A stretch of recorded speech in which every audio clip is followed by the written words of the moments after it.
So my name is Lea Bertucci, and I'm here today to give a talk about the possibilities of four-dimensional composition. This is just a thing I made up, much like a lot of art that exists in the world. So it's this technique that I've been thinking about and incorporating a lot into my work in the past couple of years.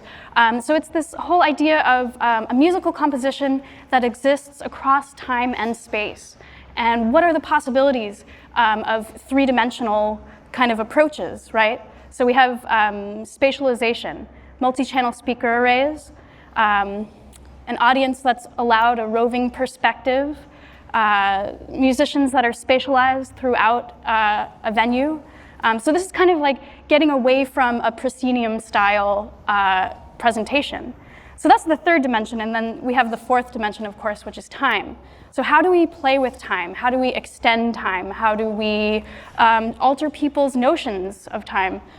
There's lots of different techniques. And so this whole idea was the basis of a work that I did that was a site-specific piece that was presented within the hollow body of a bridge in Cologne, Germany this past year. This is a picture of this space. So it was 440 meters long, and it was the enclosed hollow body of a bridge that spanned the Rhine River.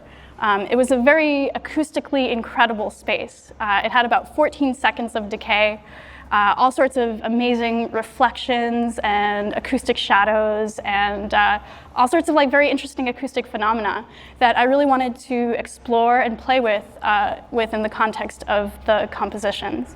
So the compositions were three pieces that unfolded across the span of a week. That was also incorporated with a kind of installation element. So I'll go through the whole project. So this is the site. So when I say site-specific, I think that this is a term that kind of gets kicked around a lot in the experimental world. And it's something that, if you actually go back to the origins of this term, it comes from earthworks artists from the 60s, Nancy Holt, Robert Smithson, etc. So it's art that is dependent on the site. It does not make sense if it's taken off the site. So the space is actually, it's the area that you can see that's slightly below the roadway. So it's this enclosed space. It's very dark and very huge. This is a picture of part of the bridge with lights on. And here's what it sounds like.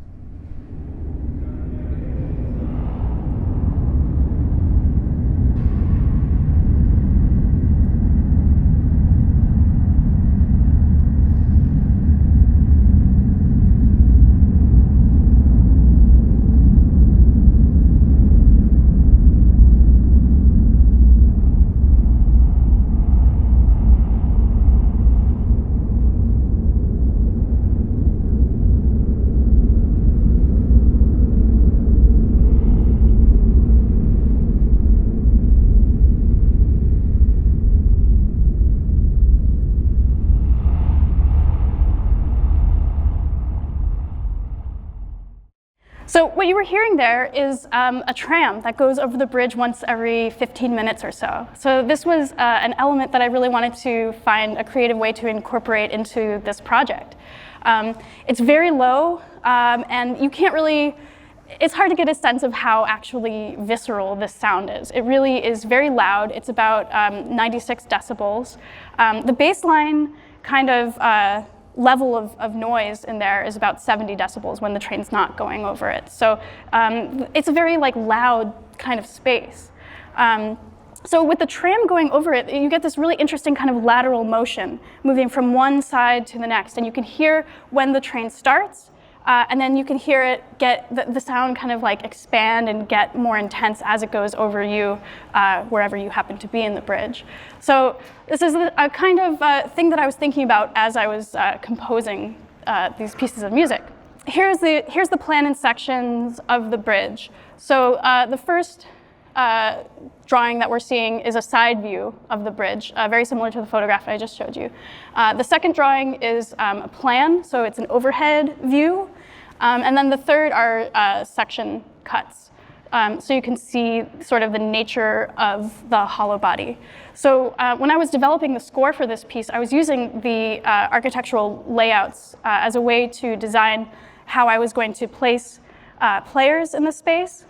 The other element of this is that there was an 8-channel speaker system installed all throughout the bridge. So as you can see, the little red marks are where I had the speakers laid out. So that was a very important part of just trying to like activate the entire space. So the first element of this piece, so it was kind of a long-form durational project. The first thing was that I really wanted to deal with this train sound that happens. So I designed a sine wave sweep. This kind of came out of this technique that a lot of acousticians do when they're working in a space, of putting a sine wave sweep through a speaker and then analyzing the resonant frequencies of the room. So that's what I had the people who were organizing this project do for me as a way that I could preliminarily prepare to deal with this space. So I was able to find out what the room tone was. It was about 64 hertz. And I based the harmonic content of the compositions on the harmonic series using 64 hertz as the fundamental. So it was a way for the instruments to actually like very directly deal with the acoustics and activate the space sonically. So anyway, going back to the train. When I listened to the recordings of the sweeps that they gave me, I was really kind of taken aback by how powerful it was to hear a sine wave moving up and down in this like extraordinarily resonant space. So what I wanted to do was have a gesture that would be triggered every time the train went over the bridge.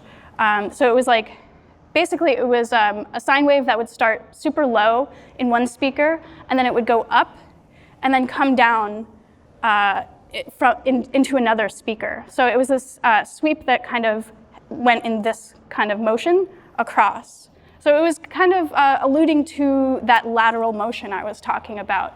But then having that like super full frequency range allowed me to, yeah, just kind of like see what frequencies hopped out.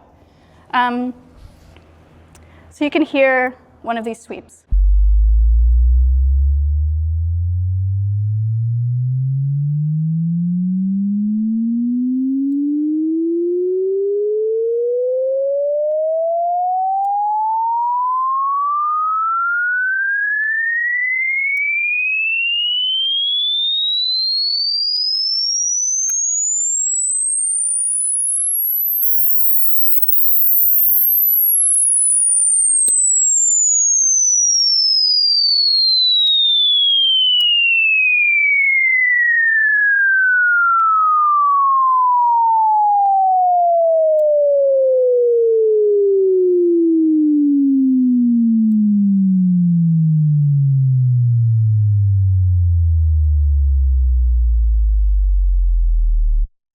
So as you can hear, it came up one side of the speakers and then down the other. So I called these sound arches. And yeah, they would, every time the train would go over, they would happen. And it was kind of like part of the installation component of this piece. This was done with a pure data patch. So it was triggered by frequency and by volume of the train. So we had the bridge open for visitors throughout the course of the week. And then on the first day, there was the first intervention, they were called acoustic shadows. So it was the first one for alto saxophone. I play alto saxophone. So I was the performer. Yeah, hooray. And so it was just a way to kind of like sonically start to activate this space. So every time a composition would happen, every time a performance would happen, pieces of that performance were mic'd and recorded and looped and layered on top of itself, and then distributed throughout the 8 channels as then durational installation that people could enjoy. There was also a bunch of like fancy busing stuff that I was doing with GRM spaces, which is a really great tool if you're ever interested in doing multi-channel routing that's automated. So I will play you a little bit of that. So this is actually the part where it's the installation. So you can hear the saxophone kind of moving all throughout the 8-channel speaker system.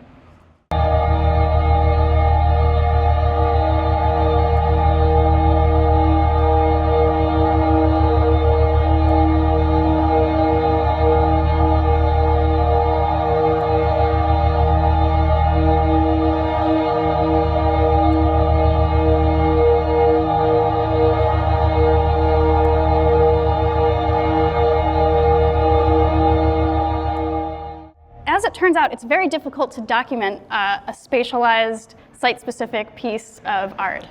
Who would have thought?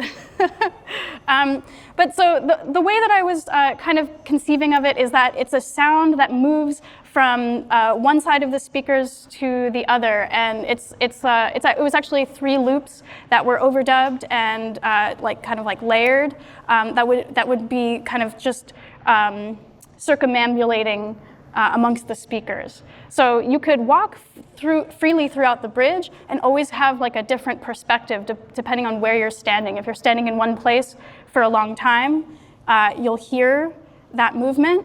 But if you're moving yourself, then you get a very different kind of perspective. And I'm always interested in the subjectivity of the perception of an audience. So then that piece then would exist as an installation for the next 3 days. On the 4th day, the second composition took place, which was for a brass octet. So it was trombones and trumpets. So I had each player distributed again throughout the bridge. And it was the same kind of idea where bits of what they were playing were being sampled and layered on top of themselves, and then existed again as an installation after the performance. So each performance would kind of take this shape where there would be a hard beginning to the performance, but no ending, because the installation would just kind of take over. So again, it's this idea of playing with notions of time. Taking a linear composition and making it nonlinear through looping and having it exist as a durational installation. And I'll play you a bit of that. You can also hear the train going over it, over the bridge.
So that low rumble that you were beginning to hear is the train. Thanks.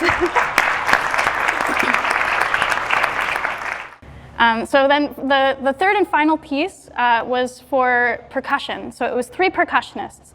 I think I neglected to mention that the bridge was kind of divided up into 3 different spaces. They were completely accessible, but they were divided up. There was a small doorway from one section to the next. So for the third piece, I had 3 percussionists. One was in the left, one was in the center, and one was in the right area of the bridge. And I had them playing a mixed bag of things. We were able to get a timpani, which makes me very excited. The timpani sounded incredible because it's a very low-pitched kind of drum, and there's so many low frequencies happening in the bridge. I mean, the resonant frequency is like super low. So I was kind of like interested in playing with that bassiness that was already there. This is the score from the percussion piece. So the way that I score is usually a mixture of staff and graphic notation. I specify a lot of extended technique. It's semi-improvisational, but definitely with a very particular structure. And then I'll play you a little bit. So this is one of the percussionists doing rolls on the timpani. So one of the rules of the music is to play with the space. So I developed a technique called decay swells, where you swell in terms of volume on an instrument. So it was a roll that began pianissimo and then went up to forte with a hard stop to then allow the player to hear the resonance in the space, and then begin again at the volume that you hear the decay, if that makes sense. So we'll just listen to that, and then I'll get the hell off the stage.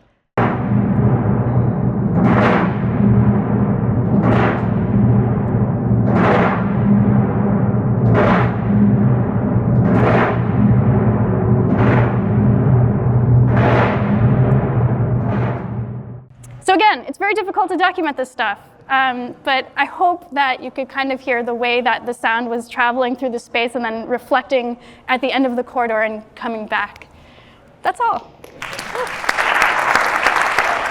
Thank you.